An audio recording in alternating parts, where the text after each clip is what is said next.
Assalamualaikum warahmatullahi wabarakatuh. Perkenalkan, saya Nurintan Pramudita dengan NIM 216132887 dari kelas Farmakoekonomi C. Di sini saya akan menjelaskan tentang critical appraisal dengan metode Drummond dengan jurnal berjudul Cost Utility Analysis of Empagliflozin in Heart Failure Patient with Reduced and Preserved Ejection Fraction in China. Untuk pertanyaan pertama itu, apakah pertanyaan dapat dijawab dengan baik yang dapat melibatkan cost dan outcome dari jurnal? Untuk pertama, itu dapat dijawab dengan benar, yaitu tertera seperti pada gambar yang telah di-highlight.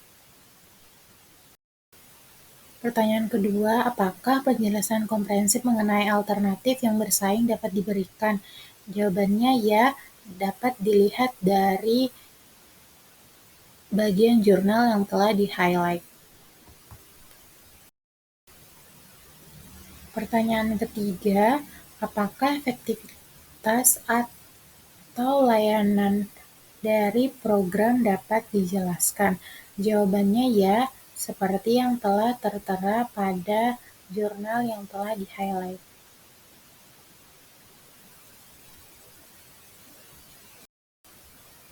Selanjutnya pertanyaan keempat, apakah semua biaya dan outcome atau konsekuensi yang penting dan relevan untuk setiap alternatif yang telah diidentifikasi?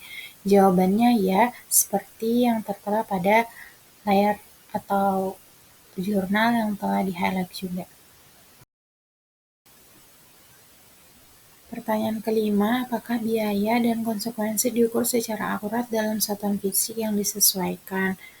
Jawabannya juga iya, karena di jurnal dijelaskan tentang biaya-biaya atau kos yang telah digunakan selama penelitian, seperti yang tertera pada jurnal yang telah di-highlight dan tersedia tabel tentang kos atau biaya yang digunakan selama periode penelitian.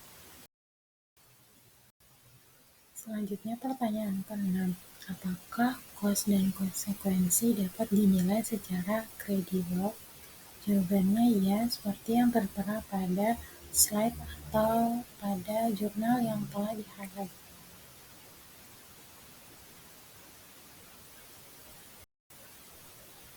Pertanyaan ke-7, apakah biaya dan konsekuensi semua ditetapkan pada waktu yang berbeda? Jawabannya ya, semua biaya dan outcome didiskonted pada tingkat 5% per tahun. Selanjutnya pertanyaan ke-8, apakah analisis tambahan atau biaya dan konsekuensi alternatif telah dilakukan?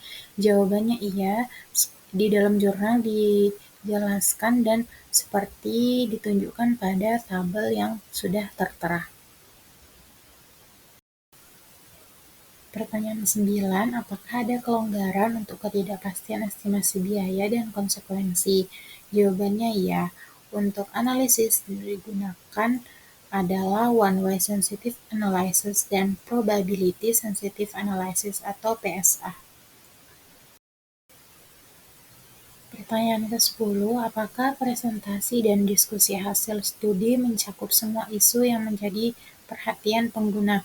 Jawabannya iya, di dalam jurnal dijelaskan ada beberapa fokus yang akan didiskusikan seperti yang tertera atau yang telah di-highlight pada gambar atau slide.